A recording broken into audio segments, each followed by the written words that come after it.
Hello everyone, it's Michael from Replica Airguns, and I got a couple pellet shooters for my shootout head-to-head comparison. I have the Gamo PT-85 right here. Nice little gun, little blowback pellet guns. Both these guns are .177 caliber pellet shooters. Then I have my PX4 Storm, Beretta PX4 Storm by Umarex. And I'm using this chronograph again. It's not specifically designed for air guns, pellet guns. Specifically it's made for airsoft, but it has been reading some of the BBs and pellets, and it's doing a better job of my other chronograph. I'm doing the best I can here. I went out and bought this one because it's less light dependent. It's a lighting situation I have. If the lighting's good, my other chronograph works just fine. It's just this poor lighting this time of year. I have to do it kind of underneath the roof because it's a little rainy, but we'll do the best we can. I got 8 rounds loaded up, and we're going to shoot in basically semi-auto and see what we get here.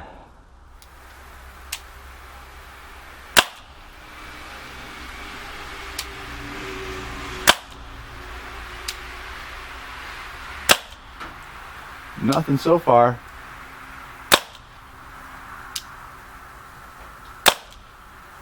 There we go, 330.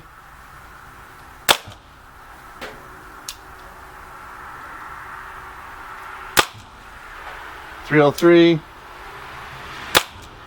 281. I think that's it. Yeah, that was a dud. All right, so just under 300. Those are 7 grain RWS pellets. Not super fast, but got the job done. It isn't really that warm here either. 247, 256, 255. We might as well unload this. 261. Whoa. 259, 241. 283, a nice high one there. That's it, we're out. So I'll average that out for you and give you some sort of feedback. I'll throw out some of the highs and the lows from the Gamo one just because we got more shots with it, and I'll take the readings that I got for the PX4 because I think we only had 3, but I'll average it out the best I can. So let's head back 30 feet. I'm going to shoot at the target from 30 feet, semi-rested position, see which gun is a little more accurate. All right, we're all set up. We're 30 feet back. I've got my Umarex PX4 and my Gamo PT-85. I've got 8 rounds ready to go. So just one half of the magazine ready to go here.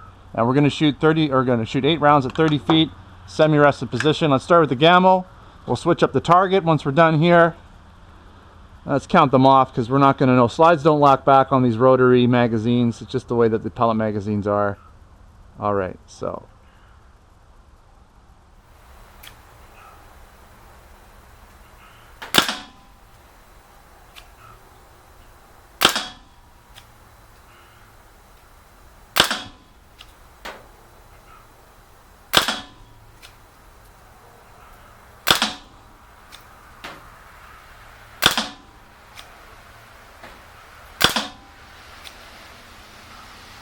All right, we'll go check it out. You'll notice there's a little click at first. That first click is the rotary mag rotating, chambering another round, getting another round in front of the barrel.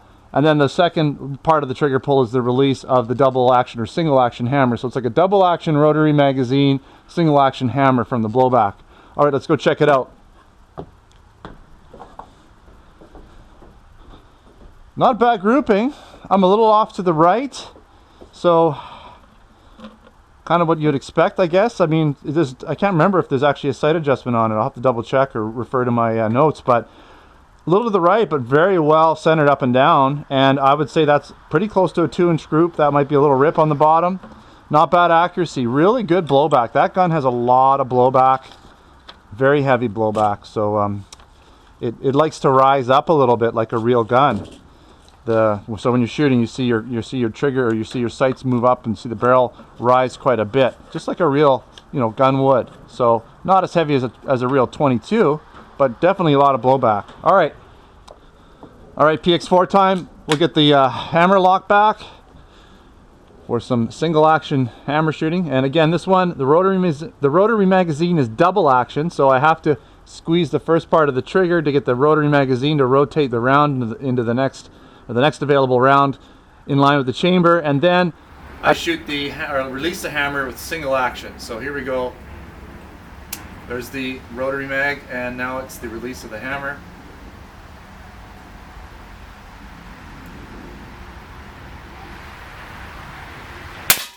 A little longer.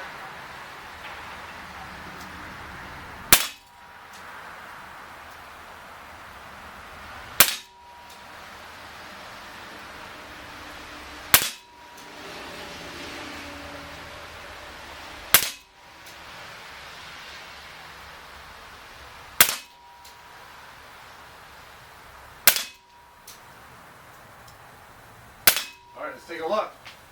I do want to say this. A lot of people have given the Beretta a hard time in terms of accuracy. They say that it sprays BBs and pellets or whatnot. From what I can see from here, it looks like it did pretty good. Last time I tested it out, I think I did it freehand. So this is a better test really for it. Doing a semi-rested, you know, I'm fairly good at this. I can get the gun, like there's less human factor involved when you do this type of shooting, but there is some. But that said, you know, we're gonna get a pretty tight group, and if the gun's really bad, we'll find out. If it's pretty good, we're gonna know by doing it this way. So let's take a look. Nothing wrong with that. Pretty tight group, really, to be totally honest. I wouldn't complain about that, you know. So people are saying that the gun's not shooting very good. Well, maybe it's them. So let's take a look here. Now the Gamo PT-85 was a little bit tighter, left to right. Top and bottom moved around a bit. That could be FPS related. The PX4 had this really tight group here, about 1.5 inches, and then a few came out. But still, nothing wrong with that. A 2-inch grouping from a heavy blowback pellet pistol is nothing wrong with that. And it seemed fairly well centered. A little high, a tiny bit to the right. Either way, not too bad. Both guns had heavy blowback. Both were very comparable. I might have to give a slight edge to the Gamo, a little heavier blowback. That said, I think the Gamo uses a little more CO2 than the PX4 from what I remember, so it might be using a little more CO2 for the blowback action to get that slide moving around. Both guns have nicer triggers. The PX4 seemed to have a little bit longer wait from the time that the rotary mag rotated to the time where the release was. It's like I was hesitating. I felt like it should be happening sooner, but it did. The single action hammer release is smooth on both guns once you know where it is. You're not going to get a lot of rounds off per CO2. You'd be lucky to get 3 good magazines, so double-sided 16-round magazines. You're lucky to get 3 good ones, and you might be able to stretch out a 4th. Alright, thanks for watching this pellet pistol shootout review. Don't forget to subscribe. Check me out on Facebook and Twitter. Username is Replica Airguns. Come on down to the ReplicaAirguns.com website, where we have all of our articles and reviews there with photos and different things, and tabletop reviews, field test reviews, all kinds of stuff. And we also have our Replica Airguns Canada and US store, where we sell air guns, blank guns, pellet guns, airsoft guns, knives, and other accessories. Thanks for watching. Until next time, take care.